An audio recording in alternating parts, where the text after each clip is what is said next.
Hello, good morning. Today we are with Natacha Vellut from France, Paris. Natacha is a clinical psychologist, psychoanalyst, and also she search at the university.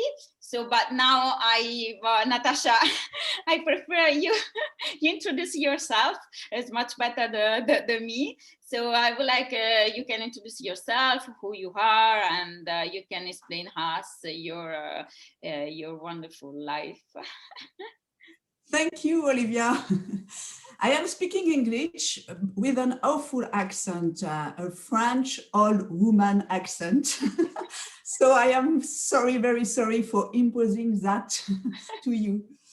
I am living in Paris for a long time now in a wonderful and large apartment, which is not so frequent in this city. Yeah. So it's very nice for me and my family. I'm living with my loved husband and son. I have two jobs, like you say. I am a psychoanalyst. I research my patient, and I am a researcher. Like researcher, I work on topics about family, childhood, and adolescence.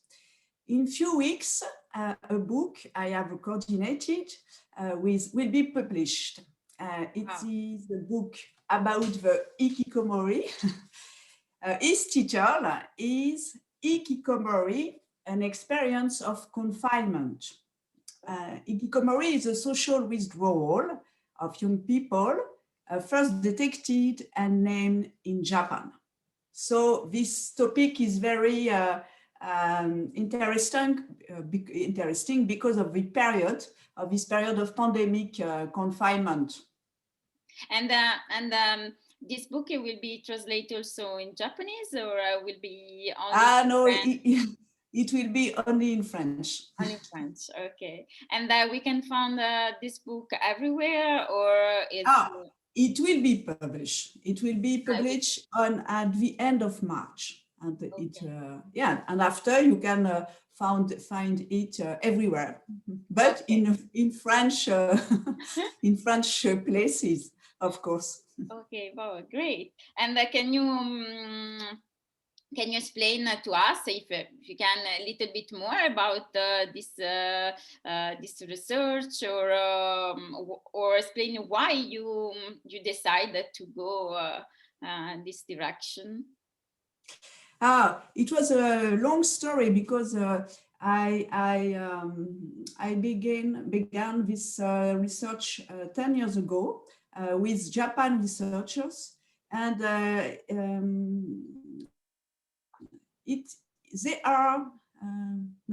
they had a question, these Japan researchers, and they asked us in France to help us to know what is it this phenomenon of withdrawal for young people. So they asked us 10 years ago, and we decided, a few French researchers, we decided to work with them, to work with them, and to explain this phenomenon. Oh, wow, great. So what I understood that the research process, it's very long, because it was 10 years ago, and now the book will be published. It's very long process. Yes.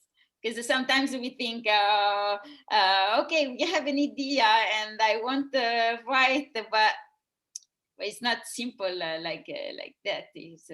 No, for my two jobs, psychoanalyst and researcher, I need a very long period. It's another feeling of time. Yes, it's very long.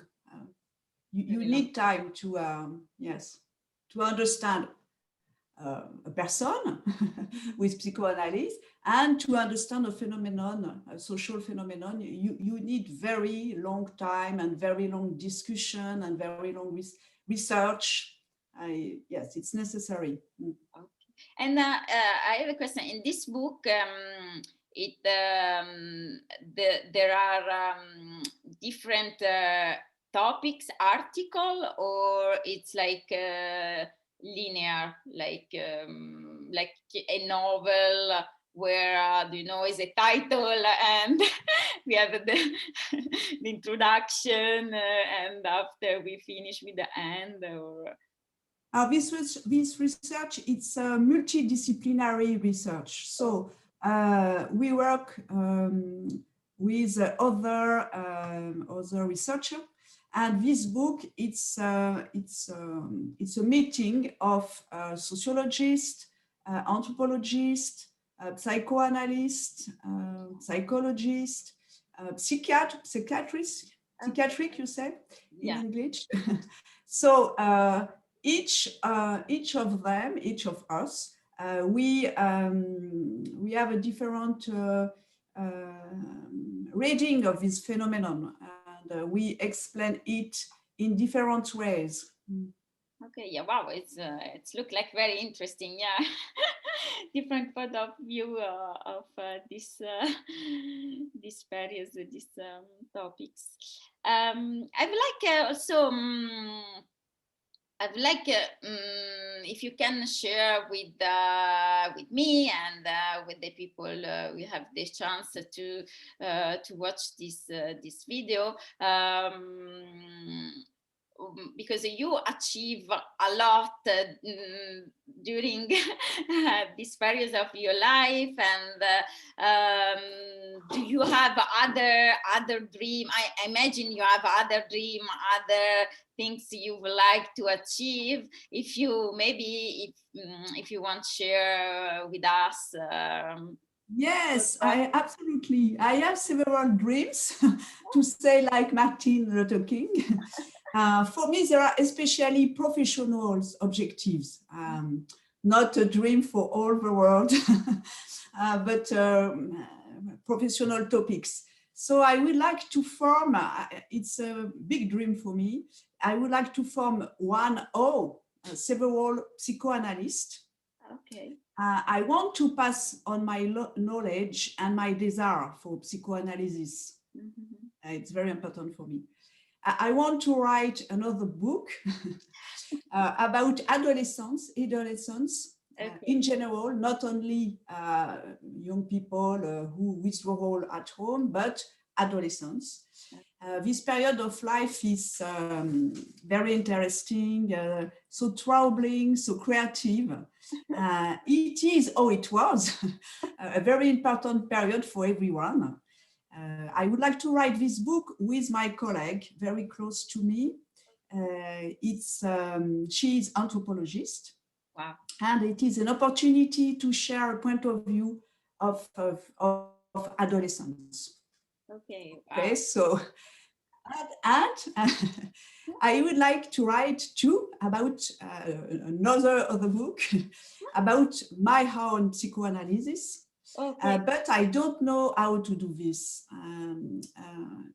I will resume 20 years of my psychic elaboration. Okay, yeah.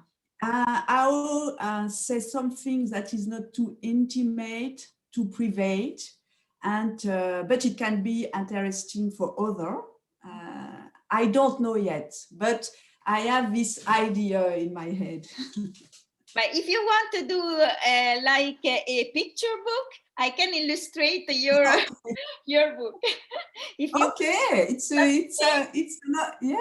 a good idea. But I have to think about this third project, because I don't know how to do this. But I would like to share something of my travel in this psychic elaboration, in psychic personal elaboration. But how to do to share something, it can be help others. Yeah. I don't know yet. Yeah, but what you say the search process is long. So now Yes, the idea yes, is there in the mind, and little by little, yes. the connection with people, and this idea will become. For this moment, for several months now, I write some notes. I'm thinking about it, but it's not the moment yet to write. Okay. I have no the good structure of a book. Okay, well, it will come. You are visualizing that little by Yes, little. I hope. And thank you so much. It's amazing. And I have another question. Well, is a big question. Like, what is your purpose? What is your mission in this life? If I know it's a big question, but I think everybody, for me, has their own talent, and it's. I think if we want to be happy in this life, if we want to be serene, I think it's good to share that their own talent with other in this world. So it's you're right. It's a very, very big question. So I answer very shortly, very shortly.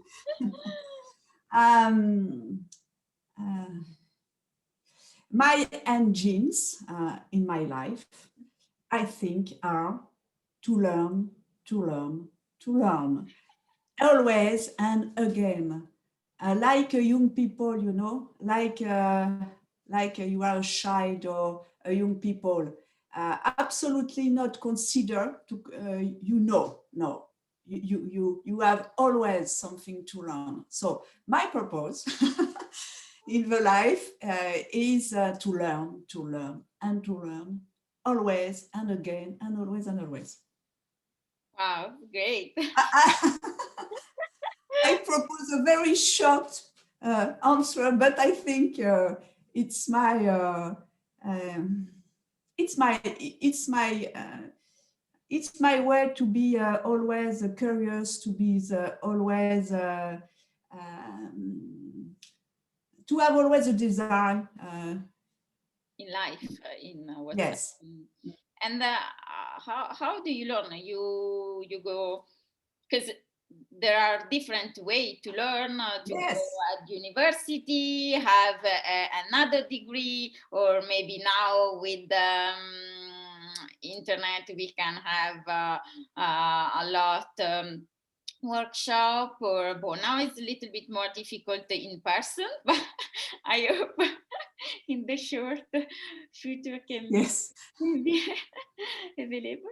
It's a good question, because you're right. There are several ways to learn, and for me,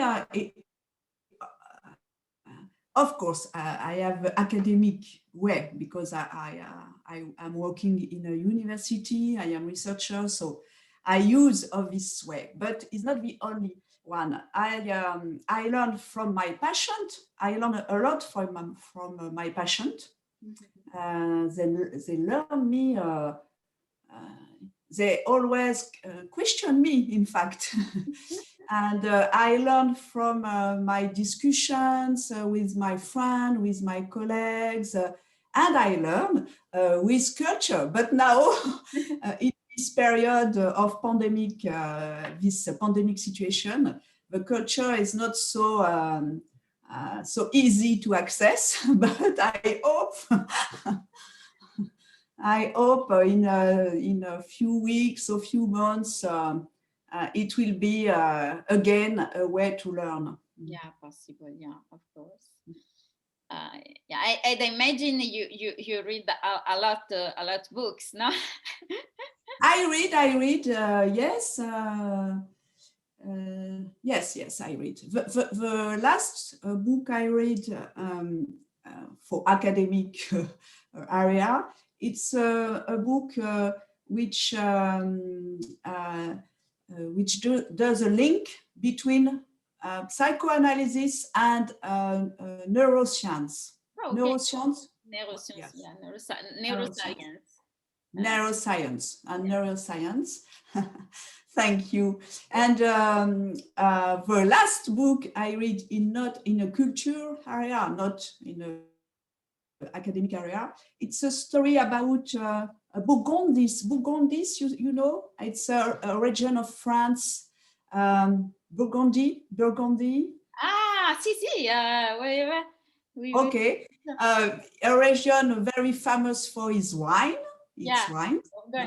But I read a book about its history, and it was absolutely not my research topics, but I love this book.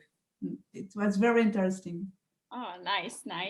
It's good sometimes to read also, go out of on a comfort zone. So read also other books, and it's sure we will discover. And like I say, you learn always. So you sometime when I meet some difficulties to write an article, for example, or to write a conference. I found sometimes idea in another topic, in absolutely other area. When I in a movie, in a paper, in I don't know, in a discussion with friends, and the difficulty are over, and I can write my article. I have a new idea or a new way to express an idea. Wow, that's great. So it's always good to to try to go out on comfort zone. Yes, and it's a very good way to be creative. Yeah, because also something I would like to show with my interview is everybody we are creative. So not just the creative is the person to do art. For me, it's creative also with the idea, with movement, and so you in your life you are creative every day, and we can see that, we can really understand that. And I don't know, do you have an opinion about creativity, or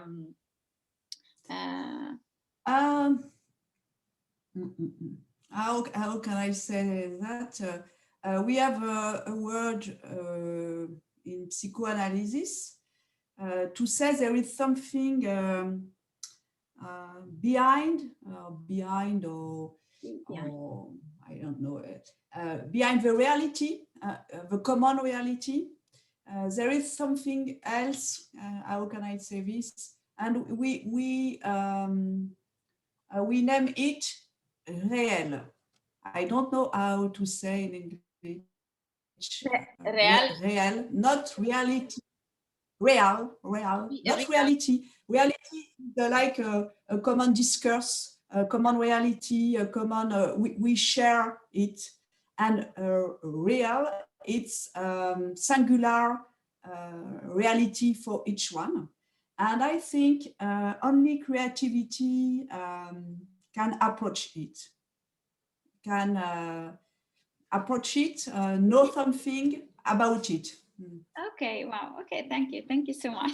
Sorry, maybe, but we can maybe in another interview to talk about that more deep,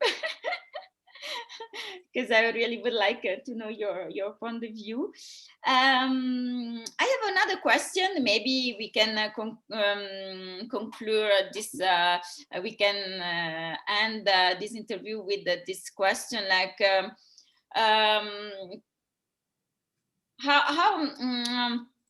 What you are grateful for?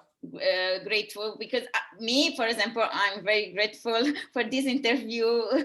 Each interview for me. Thank you, Olivia. You're so nice. No, but yeah, for me, each interview, I'm very grateful. I'm happy the people want have this time with me and share with the other. I would like if you have your Yes. I'm very grateful for. I'm very grateful to my psychoanalyst to support me during 20 years. Yeah. And I'm very grateful to another psychoanalyst who is not mine, but to Jacques Lacan. He's still learning me about the complexity of a human being, of a human speaking. And I always learn with him. So I'm very grateful to him. I'm very grateful for flowers, which, you. Oh, wow, beautiful. which let my home so beautiful and which let me express my material creativity, because I am not very good in material creativity. So it's my unique way to express it. So I am grateful for flowers. And I'm very grateful to the moon. I love her, and I love to see in the sky in Paris. I love to see her the morning during the sunrise, and I love to see her the evening during the sunset. I love this both different presences in the sky, the moon and the sun. It's my poetic moment when I saw her in the sky. And the last but not the least, and my passion to learn me this very deeply. I'm very grateful to experience the life feeling. The life feeling for me, it's a feeling very fragile, we say in English, but very essential. And I know that not everyone feels it. And so when you experience it, you have to be very grateful. Wow, thank you so much, Natacha, for this interview and for your time. But I hope we can maybe do another one later. Thank you so much, Natacha. Okay. Thank you, Olivia.